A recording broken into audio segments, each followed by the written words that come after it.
Hai semua, salam sejahtera.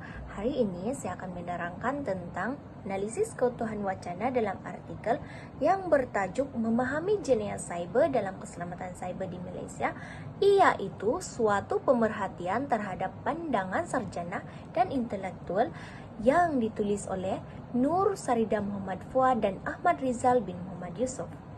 Apakah itu keutuhan wacana? Menurut Kamus Dewan edisi keempat, istilah keutuhan wacana merujuk kepada sifat kesatuan dan kesinambungan dalam penyampaian makna dalam teks atau komunikasi. Ini bermakna semua elemen dalam wacana harus berkait rapat dan menyokong satu sama lain untuk membentuk tafsiran yang jelas dan lengkap. Seterusnya, menurut Asma Haji Omar 1986, keutuhan wacana membawa maksud keseluruhan pelayaran bahasa oleh penutur atau penulis yang menyumbang ke arah menjadikan pertuturan atau penulisan berkenaan sebagai sesuatu yang bermakna dalam komunikasi. Terdapat beberapa analisis keutuhan wacana di dalam artikel ini. Pertama sekali, artikel ini mempunyai struktur yang sangat teratur. Ia bermula dengan pengenalan yang menggariskan isu utama, diikuti dengan abstrak yang memberikan gambaran keseluruhan kajian. Setiap bahagian penting seperti definisi, metodologi, dan analisis penulisan sarjana dibentangkan secara sistematik. Ini memudahkan pembaca untuk mengikuti aliran pemikiran penulis. Kedua, bahasa yang digunakan dalam artikel adalah formal dan sesuai dengan konteks akademik. Istilah teknikal seperti jenayah cyber dan keselamatan cyber dijelaskan dengan baik, yang memberikan pemahaman yang lebih mendalam kepada pembaca. Penggunaan bahasa yang tepat membantu mengekalkan kejelasan dan ketepatan wacana. Yang ketiga, penulis melakukan analisis yang mendalam terhadap pandangan sarjana dan intelektual mengenai jenayah cyber. Dengan pendekatan kualitatif, mereka membincangkan pelbagai aspek jenayah cyber dan keselamatan cyber berdasarkan penulisan yang sedia ada. Ini menunjukkan komitmen penulis untuk menyelidik isu secara keseluruhan. Keempat, artikel ini menyertakan data yang statistik dan relevan untuk menyokong hujah yang dibentangkan. Sebagai contoh, penulis menyebut kehilangan ekonomi yang diakibatkan oleh jenayah cyber di Malaysia. Ini memberikan konteks yang konkret mengenai skala masalah ini, dan penggunaan data ini memperkukuhkan argumen serta memberikan kredibiliti kepada wacana. Seterusnya, satu aspek penting dalam artikel adalah penekanan terhadap perlunya kerjasama antara pihak kerajaan dan swasta dalam menangani jenayah cyber. Ini menunjukkan kesedaran penulis tentang pentingnya pendekatan holistik dalam menyelesaikan masalah yang kompleks ini. Akhir sekali, kesimpulan artikel merangkumkan penemuan utama dan mencadangkan langkah-langkah yang perlu diambil untuk meningkatkan keselamatan cyber. Penulis menekankan perlunya tindakan berterusan dan kerjasama dalam memerangi jenayah cyber yang memberikan dorongan kepada pembaca untuk berfikir tentang tanggung jawab mereka. Secara keseluruhan, keutuhan wacana dalam artikel ini terbina dengan struktur yang jelas, penggunaan bahasa yang tepat, analisis yang mendalam, dan sokongan data yang relevan. Penulis berjaya menyampaikan isu jenayah cyber dan keselamatan cyber dengan cara yang sistematik dan meyakinkan menjadikan artikel ini sebagai sumbangan yang berharga dalam bidang kajian ini. Selamat sejahtera kepada pensyarah dan semua rekan-rekan. Seterusnya saya akan memberikan analisis berkenaan dengan ketepatan penulisan sumber rujukan berdasarkan gaya APA dalam artikel yang telah kumpulan kami pilih, yaitu yang bertajuk Memahami Jenayah Cyber dan Keselamatan Cyber di Malaysia, suatu pemerhatian terhadap pandangan sarjana dan intelektual. Sebelum kita masuk ke dalam bagian analisis, izinkan saya untuk memperkenalkan terlebih dahulu apa itu gaya APA. Menurut American Psychological Association, gaya APA adalah satu panduan standar untuk penulisan akademik yang digunakan secara meluas, terutamanya dalam bidang sains sosial, pendidikan, dan kejuruteraan. Antara tujuan utamanya adalah untuk memberikan format yang konsisten untuk rujukan. Yang kedua ialah untuk memastikan credibility dengan menghargai sumber asal serta membantu pembaca mengakses sumber dengan mudah. Dalam gaya APA edisi ke-7 terdapat dua komponen utama, yaitu rujukan dalam teks dan senarai rujukan penuh. Rujukan dalam teks ditulis dengan nama, keluarga pengarang, dan juga tahun. Sebagai contoh, dalam kurungan Nasrullah 2015. Penulisan rujukan penuh pula mesti ditulis bersama dengan nama penulis, tahun penerbitan, tajuk dalam italik untuk buku atau jurnal sahaja, dan juga lokasi penerbit atau DOI atau untuk artikel jurnal. Seterusnya kita beralih pula kepada analisis artikel. Berdasarkan analisis kami terhadap artikel ini, kami mendapati beberapa kekuatan dalam penulisan sumber rujukan. Antaranya ialah artikel ini menggunakan format rujukan dalam teks yang mematuhi standar APA. Sebagai contoh di bagian jenayah cyber muka surat 17 perenggan 3. Kita dapat lihat contohnya. Contoh ini menunjukkan penggunaan format rujukan yang tepat untuk rujukan dalam teks. Seterusnya ialah artikel ini juga mengandungi pelbagai jenis sumber rujukan termasuk buku, jurnal, dan laporan kerajaan. Sebagai contoh yang kita dapat lihat di dalam senarai rujukan artikel ini, kita mendapati banyak rujukan seperti buku, jurnal, dan sebagainya. Walaupun artikel ini mempunyai banyak kekuatan, tetapi terdapat juga beberapa kelemahan yang perlu diperbaiki. Antaranya ialah kesalahan italik pada tajuk buku dan jurnal. Seperti yang kita dapat lihat dalam contoh yang ditunjukkan, tajuk buku ini perlu ditulis dalam huruf italik seperti yang diperlukan dalam format APA. Seterusnya ialah inkonsistensi format rujukan jurnal. Seperti yang kita dapat lihat pada contoh yang ditunjukkan, tajuk jurnal ini menggunakan huruf besar sepenuhnya yang tidak menepati gaya APA. Huruf pertama setiap perkataan utama seharusnya dalam huruf kecil kecuali kata nama khas. Penambahbaikan boleh kita lihat sendiri dalam screen yang dipaparkan. Akhir sekali ialah ketiadaan DOI atau URL. Seperti yang kita dapat lihat dalam contoh yang ditunjukkan dalam senarai rujukan. Rujukan ini tidak lengkap karena DOI atau URL tidak dimasukkan seperti yang diperlukan dalam gaya APA edisi ke-7. Internet Technology Letter adalah satu jurnal dalam talian yang kebanyakannya mempunyai DOI.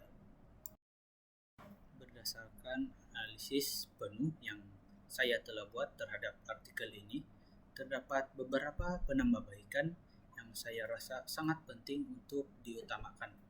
Yang pertama ialah penulis perlu menggunakan panduan terkini penulisan APA edisi ke-7. Penulis perlu menyimak semula semua rujukan untuk memastikan konsistensi format, khususnya penggunaan italik, huruf besar, dan format jurnal. Kedua ialah menambah DOI atau URL.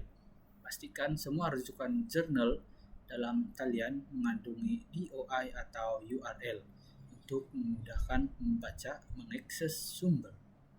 Ketiga, penulis perlu menjaga konsisten penggunaan tanda baca.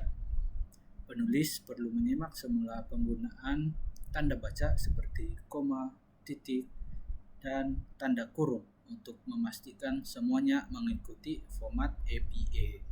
Akhir sekali, penulis boleh menggunakan berisian pengurusan rujukan untuk memastikan rujukan ditulis dengan format terkini APA.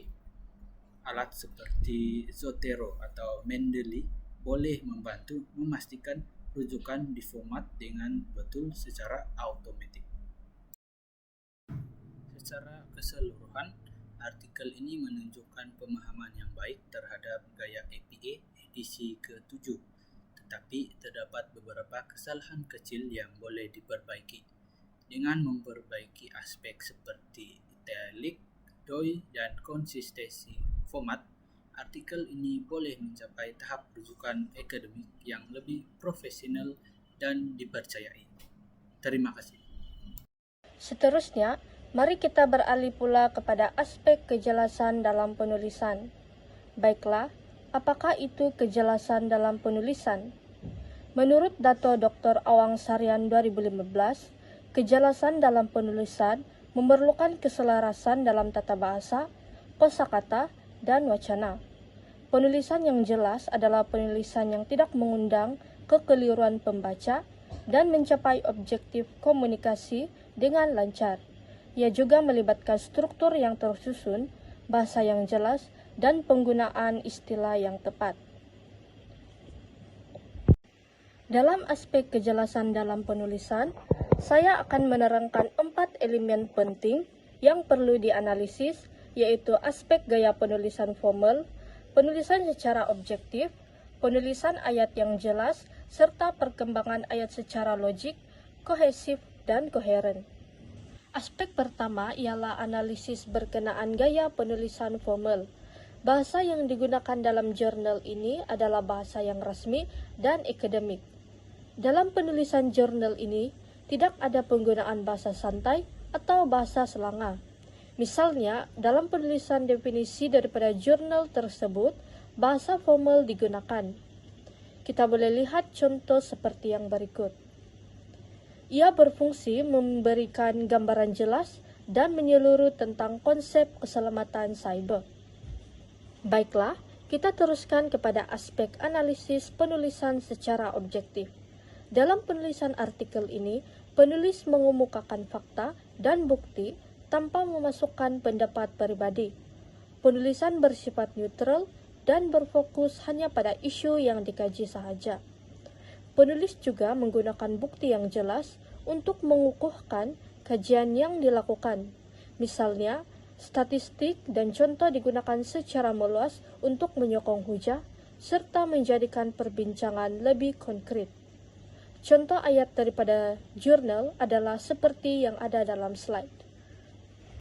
Selanjutnya, penulisan jurnal ini juga melibatkan penulisan ayat yang jelas.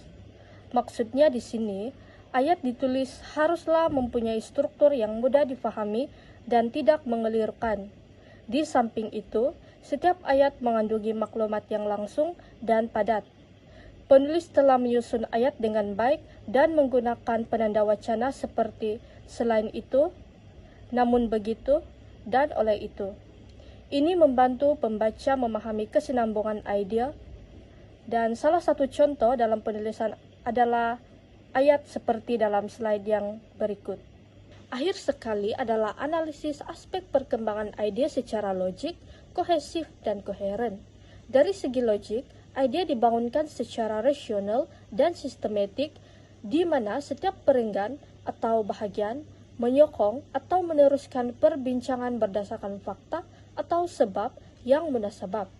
Contoh ayat dalam jurnal adalah seperti yang berikut. Daripada contoh ini, kata hubung oleh itu memainkan peranan penting untuk menghubungkan dua idea.